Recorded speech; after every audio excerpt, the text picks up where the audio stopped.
La saison 4 de Wakfu est terminée. Elle avait été pensée à la base comme faisant partie intégrante de la saison 3, mais Netflix, diffuseur de cette même saison, n'était pas de cet avis. Il était alors très probable que cette seconde partie, et fin de l'histoire entamée en saison 1 de la confrérie du tofu, se fasse sur format papier. Cette seconde partie était obligatoire pour comprendre la base du jeu Waven, un jeu qui prend place après les événements de cette dernière saison. Il fallait que cela nous soit raconté, et aujourd'hui, après un financement de France TV et des fans de l'anime, nous avons eu droit à une fin magistrale pour la série phare d'Ankama.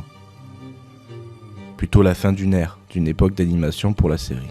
Wakfu a toujours su se renouveler tout en ne trahissant jamais son identité.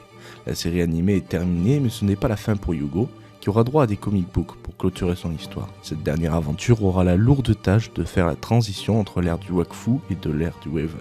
Ce n'est pas un petit changement, il devra expliquer comment le monde des 12 s'est retrouvé dans une apocalypse de continents noyés. Si on reprend les derniers arcs sur la responsabilité des héros avec Yugo et les héliotropes, et Tauros avec son nécromonde, on peut vite parier sur une fin sombre pour nos protagonistes, comme voué à foncer inéluctablement vers une fin annoncée par Lilia Cube à Oropo dans son OAV récent.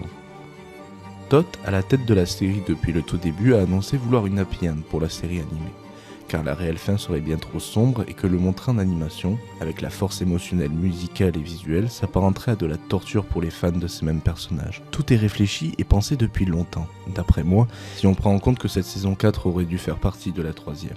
Dans cette saison 4, les équipes de chez Ankama ont misé sur une menace d'invasion horrifique avec la figure du zombie. Cette invasion vue et revue est pourtant sublimée par le fait qu'elle s'ancre totalement dans l'univers de Wakfu. C'est une menace qu'on ne peut vaincre. Les dieux ne peuvent rien y faire et nos héros non plus. Ces nécromes sont animés par leur soif de Wakfu, une soif infinie qui les pousse à dévorer et à détruire toute vie autour d'eux. Dans l'univers de l'anime, le Wakfu c'est l'énergie vitale de toute chose. En l'aspirant, tu tues la vie. Ces créatures viennent d'une autre dimension, la leur est détruite. À leur tête, il y a Tauros Mordal, l'antagoniste principal de cette ultime saison. C'est le héros de leur monde, qui a sacrifié toute émotion, ne gardant que la faim pour atteindre une forme de paix qu'il estimait alors nécessaire. Il est leur roi et ne vit que pour eux, que pour les nourrir. C'est alors que le parallèle avec Yugo peut être fait. Yugo est le héros du monde des 12. Les 12iens lui font confiance car il est toujours animé de bonnes intentions et qu'il veut aider le monde quoi qu'il arrive. Le poids qui pèse alors sur lui à présent est fort. Il a eu sa fin heureuse avec Amalia, il a retrouvé son peuple et a repris son rôle de roi. Il a un pouvoir immense grâce au Sidophus Héliatrope et à l'Héliasphère. Oropo l'a prévenu. Il ne peut que recommencer à utiliser des pouvoirs qui le dépassent. Même en pensant bien faire, cela va mener à plus de destruction que de résolution. J'attends de voir la fin réelle de nos personnages, et peut-être que j'en ferai une vidéo. Quelle menace va tuer Wakfu? Yugo lui-même? Un retour en force des chouchous? Les nécromes? Ce que je ne crois pas, parce que je pense que c'était surtout réservé à cette saison 4. Leur présence était pour moi une occasion rêvée pour mêler tous les éléments qui devaient se raccorder.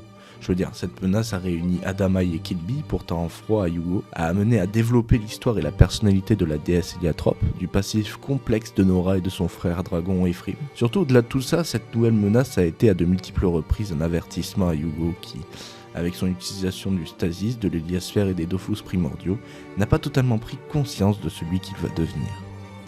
Tauros est un Yugo dans son univers qui, pensant bien faire, a pourtant amené à la destruction de son monde.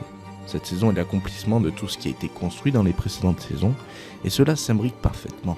Je vais terminer par vous donner mon avis sur cette saison 4. Pour moi, Wakfu est un exemple de très bonne série animée. Le lore est colossal et est très appréciable dans sa logique et dans ses visuels. C'est une série qui n'a rien à envier à des mastodontes américains ou japonais. J'ai adoré la visionner et je vais probablement adorer lire et jouer à sa suite. Wakfu n'est pas mort et continuera à vivre car son univers ne cesse de s'étendre. Merci à Tot pour l'imaginaire, à toutes ses équipes pour les visuels, les idées et le talent. Merci aux donateurs et à Oku pour avoir permis de faire émerger cette saison finale et de lui avoir permis de sonner si juste. Pour finir, merci à vous d'avoir visionné cette vidéo et à bientôt pour la prochaine.